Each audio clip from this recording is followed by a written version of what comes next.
cheap fakes, videos of real events that are intentionally manipulated. Karine Jean-Pierre and others are calling these cheap fakes. But what it is truly deceitful behavior. What the White House is calling cheap fakes. We're hearing about so-called cheap fakes. It's playing out on right-wing media. These videos, I mean, they're blatant lies. These are cheap fakes, what the White House and Biden people call them. Cheap fakes are a little bit simpler. They're cheap. They're just distorted, out of context videos, chopped up in certain ways, constructed in certain ways. That's what we're seeing. We've seen all of the cheap fakes of Joe Biden suggesting that he's out of it. Because right now, we are witnessing North Korea levels of nothing but outright propaganda. And as you can see, they're not doing journalism. They lie. They say they're journalists. No, they're not. They're state-run media. They're certainly not holding truth to power.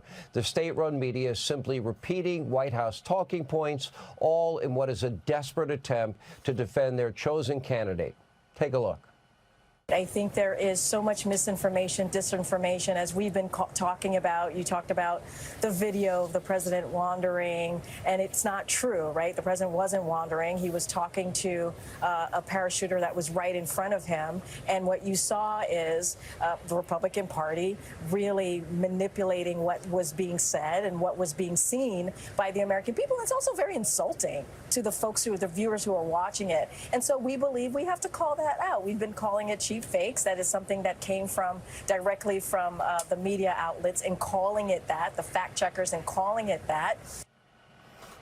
All right, this is just utter insanity. None of these videos are fake. None of them are altered, and none of them are edited.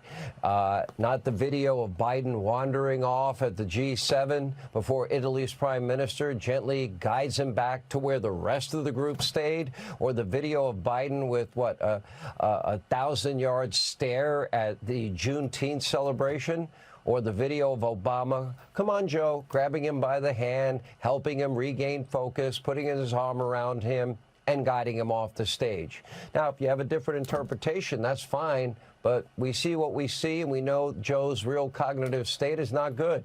Or any of the dozens of others unaltered videos showing Joe lost, dazed, confused. Do I exit stage left or right?